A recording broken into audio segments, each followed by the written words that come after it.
Friends, welcome to మన ఊరు కబుర్లు యూట్యూబ్ ఛానల్. గైస్, ప్రజెంట్ వస్తారు నేను కాకినాడ జిల్లా జగ్గంపేట మండలం కాట్రోలపల్లి అనే గ్రామంలో అయితే ఉన్నాను. అయితే ఈ రోజు ఈ వినాయక చవితికి ఈ ఊరుకు రావడం గల ముఖ్య కారణం ఏంటంటే, ఇక్కడ మన చుట్టుపక్కల ఉన్న గ్రామాలన్నింటిలో తయారైన విగ్రహాలన్నీ కూడా మన ఆంధ్రప్రదేశ్ తెలంగాణలో తయారైన విగ్రహాలే. కానీ ఈ ఊర్లో, ఈ కాట్రోలపల్లి అనే ఊర్లో తయారైన విగ్రహం వచ్చేసరికి మహారాష్ట్రలో చాలా స్పెషల్గా తయారు చేసి డిజైన్ చేసి తీసుకొచ్చారంట. మరి అంత స్పెషాలిటీగా ఈ విగ్రహానికి ఏముందో మరి వీడియోలోకి వెళ్ళేసి తెలుసుకుందాము. ఇంకొక ముఖ్యమైన విషయం ఏంటంటే, ఈ విగ్రహాన్ని తయారు చేయించిన వాళ్ళు వచ్చరికి ఈ ఊర్లో కల్లేపల్లి రాజేష్ గారంట. ఆయన తన సొంత డబ్బులతోటి గత 3 సంవత్సరాలుగా అయితే విగ్రహం అయితే తయారు చేపిస్తున్నారంట. విగ్రహం తయారు చేయించడం మాత్రం కాకుండా అండ్ అలాగే అన్ని రకాల కార్యక్రమాలు కానివ్వండి, అండ్ అలాగే ఊర్లో ఏదైనా మంచి పని జరుగుతుందంటే ఆయన తన ముందు సాయం కూడా చేస్తారంట. అటువంటి గొప్ప వ్యక్తి ఈ రోజు అయితే ఈ విగ్రహం తయారు చేయించారు. అండ్ అలాగే ఈ ఉత్సవాలు అయితే దాదాపు 5 రోజులు జరుగుతాయంట. 5 రోజుల దగ్గర ప్లానింగ్ కూడా ఇక్కడ చూద్దాను. కాట్రోలపల్లి అనే ఊర్లో గణపతి ఉత్సవాలు దాదాపు 5 రోజులు జరుగుతాయంట. 5 రోజుల దగ్గర ప్లానింగ్ కూడా ఇక్కడ మనకి బ్యానర్లు ఇచ్చా చూడండి. తృతీయ గణపతి మహోత్సవ ఆహ్వానము చూస్తున్నట్టయితే 26వ తారీఖు వచ్చరికి వినాయక ఆగమనం, 27 వచ్చరికి గణపతి పూజ, అండ్ అలాగే 28 సినీ మరియు బుల్లితెరనట్ల హంగామా, 29 డీజే చిన్నాబాయి ప్రోగ్రామ్ అంట. ఆ తర్వాత 30వ తారీఖు ఆర్కెస్ట్రా, 31 భారీ శోభయాత్రతో వినాయకుడు నిమజ్జన కార్యక్రమం కదా. మొత్తానికి కాట్రోలపల్లిలో 5 రోజులు జరిగే ఉత్సవాలను కూడా ఇలా జాగ్రత్తగా ప్లాన్ చేశారన్నమాట. ఇది 3వ సంవత్సరం అయితే ఇలా ఏర్పాటు చేశారంట రాజేష్ గారు. ఓకే, మరిన్ని విషయాలు అయితే వీడియో దగ్గర కలిసి విగ్రహం దగ్గర కలిసి మరి తెలుసుకుందాం. ఓకే గైస్, మొత్తానికి అయితే ఊర్లోకి అయితే ఎంటర్ అయిపోయాను. ఊర్లో ఎటు చూసినా సరే మొత్తం కూడా ఫ్లెక్సీలతోటి పండగ వాతావరణంతో అదిరిపోయింది. ఇక్కడ నా లెఫ్ట్ సైడ్లో గమనించారా, ఇక్కడే వినాయక స్వామి వారి మండపం అయితే ఏర్పాటు చేశారు. ఇలా కొంచెం ముందుకు వెళ్ళిన తర్వాత కూడా మొత్తం కూడా ఫ్లెక్సీలతోటి నిండిపోయింది. ఇక పైన చూస్తే పైన మొత్తం లైటింగ్ సెటప్ చేశారు. ఇక నైట్ వైబ్ మాత్రం అదిరిపోతుందని చెప్పొచ్చు. ఇప్పుడు నేను స్వామివారి దగ్గరికి వెళ్తున్నాను, మీకు దగ్గర నుంచి చూపిస్తాను. చూసారు కదా గాయస్, విగ్రహం మాత్రం స్వామివారిని మాత్రం చాలా బాగా డెకరేట్ చేశారు. చాలా అంటే చాలా బాగుంది. ఎక్కడో మహారాష్ట్రలో పూణేలో తయారు చేసిన అమ్మవారి విగ్రహం, వినాయక స్వామివారి విగ్రహం అయితే ఈ రోజు మన జగ్గంపేటలోని, మన కాకినాడ జిల్లాలో జగ్గంపేటలోని కాట్రోలపల్లికి అయితే తీసుకొచ్చారు. నిజంగా ఈ ఊరి ప్రజలు అయితే చాలా అంటే చాలా ప్రౌడ్గా ఫీల్ అవుతున్నారు. చాలా చాలా హ్యాపీగా ఉన్నారు. ఒకసారి వాళ్ళ ముఖాలు చూడండి, ఆనందంతో వెలిగిపోతున్నాయి. ఒకేసారి స్వామివారిని అండ్ అలాగే అమ్మవారి దర్శనం కలిగినట్టు అనిపిస్తుంది అనమాట వాళ్ళందరికీ కూడా. నిజంగా నాకైతే చాలా బాగా నచ్చేసింది.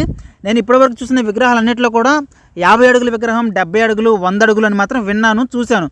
కానీ ఈ ఊరిలో, ఈ కాట్రోలపల్లిలో మాత్రం పార్వతీదేవి అమ్మవారి నీడలో వినాయక స్వామి వారు ఉన్నట్టుగా చూపించడం మాత్రం ఈ ఊరిలో చూశాను. నిజంగా చాలా అంటే చాలా బాగా నచ్చింది నాకైతే. స్వామివారు మాత్రం చాలా బాగా డెకరేట్ చేశారు. కొంతమంది వచ్చరికి కనకదుర్గ అమ్మవారు అంటున్నారు, కొంతమంది పార్వతీదేవి అమ్మవారు అంటున్నారు, ఇంకొంతమంది వచ్చరికి కాళికాదేవి అంటున్నారు. సో ఎవరైతే ఏంటండి, మొత్తం కూడా ఆమె కదా, జగన్మాత ఆమె కదా మొత్తం కూడా. సో అందువల్ల పార్వతీదేవి అయినా కాళికాదేవి మొత్తం కూడా ఆ దేవతే. ఓకే, విగ్రహం మాత్రం సూపర్గా ఉంది, నాకైతే బాగా నచ్చింది. రేపు వచ్చరికి జబర్దస్త్ టీము హైపర్ ఆది వాళ్ళని అయితే ఏర్పాటు చేశారంట. వాళ్ళ ఆర్కెస్ట్రా మీటింగ్ కూడా ఇక్కడే ఉందంట. అండ్ అలాగే డీజే సాంగ్స్ కూడా ఏర్పాటు చేశారంట. సో ఇలా అన్ని రకాల ఊరి ప్రజలందరూ కూడా మర్చిపోని విధంగా 5 రోజుల పాటు అయితే ఈ ఉత్సవాలని ప్లాన్ చేశారు.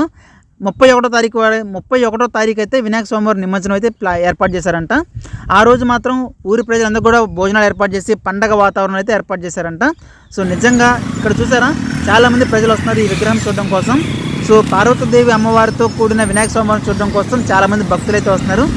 అంటే ప్రతి ఊర్లో అయితే ఈరోజు మండపాలు అన్ని వీధులలో, అన్ని చోట్ల అయితే ఏర్పాటు చేశారు. కానీ ఈ స్వామివారిని ప్రత్యేకంగా ఏర్పాటు చేశారు కాబట్టి, ఈరోజు ఈ కాట్రోలపల్లిలో ప్రత్యేకంగా ఏర్పాటు చేశారు కాబట్టి చాలామంది ప్రజలు పక్క ఊరు నుంచి కూడా వస్తున్నారు చూడడం కోసం. ఇంకా ఇవి మాత్రం కాకుండా ఈ రాజేష్ అనే అన్నగారు ఈ ఊరికి ఇంకా చాలా మంచి పనులు చేశారంట. అవన్నీ కూడా వాళ్ళ బంధుమిత్రులు అయితే ఇక్కడ మైక్లో ఎక్స్ప్లెయిన్ చేస్తారు, తర్వాత మీకు చూపిస్తాను చూడండి. నిజంగా గాయస్ అదిరిపోయింది విగ్రహం మాత్రం. వీడియో చూస్తున్న ప్రతి ఒక్కరు కూడా వీడియోకి ఒక లైక్ చేయండి, సబ్స్క్రైబ్ చేసుకోండి.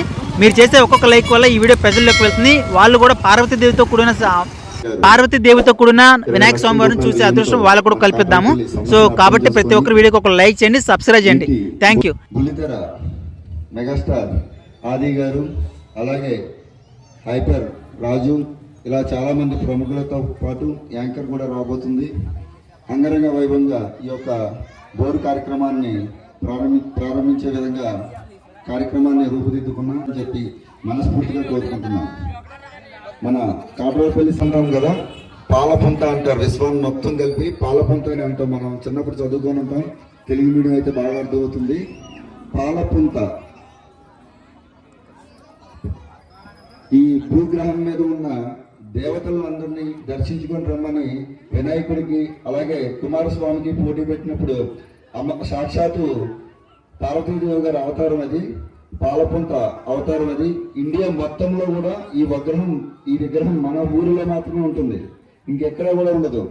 దీన్ని ప్రత్యేకించి మహారాష్ట్రలోని పూణేలోని డిజైన్ చేపించి పర్టికులర్గా చేపించిన విగ్రహం ఇది. ఈ విగ్రహం భారతదేశం మొత్తంలోనూ కూడా ఎక్కడ ఉండదు. చాలా చోట్ల ఎత్తైన విగ్రహాలు, భారీ విగ్రహాలు ఉంటాయి, కానీ ఈ విగ్రహం యొక్క ప్రత్యేకత ఏంటంటే పర్టికులర్గా మన యొక్క సాంప్రదాయాన్ని, హిందూ సాంప్రదాయాన్ని ప్రతిబింబించేలాగా మరియు విశిష్టతను తెలిపే విధంగాను ఈ విగ్రహాన్ని తయారు చేయించడం జరిగింది. ఈ ప్రోగ్రామ్ స్టార్ట్ అవుతుంది హై స్కూల్ దగ్గర గ్రౌండ్ లో. దయచేసి కాట్రోల్పల్లి ప్రజలందరూ కూడా ఈ కార్యక్రమానికి హాజరయ్యి దిగ్విజయం చేస్తారని చెప్పి మనసారా కోరుకుంటున్నాం. రాజేష్ కల్లేపల్లి గారి ఆధ్వర్యంలో తృతీయ సంవత్సరపు వినాయక చవితి ఉత్సవాలు జరుగుతున్నవి. మహా అద్భుతమైన విగ్రహాన్ని మన ఊరికి తరలించడం జరిగింది.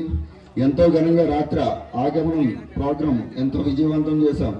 అలాగే ముందు జరగబోయేటువంటి జబర్దస్త్ వాళ్ళ స్కిట్లు కానీ, అలాగే డీజే ప్రోగ్రాం కానీ, ఆర్కెస్ట్రా కానీ మురుపెన్నడూ లేని మన కాకినాడ జిల్లాలోని ఎక్కడా లేని విధంగా శోభాయాత్రతో వినాయక ఊరేగింపు బొజ్జగనపై నిమజ్జనం జరగబోతుంది 31వ తారీఖుని.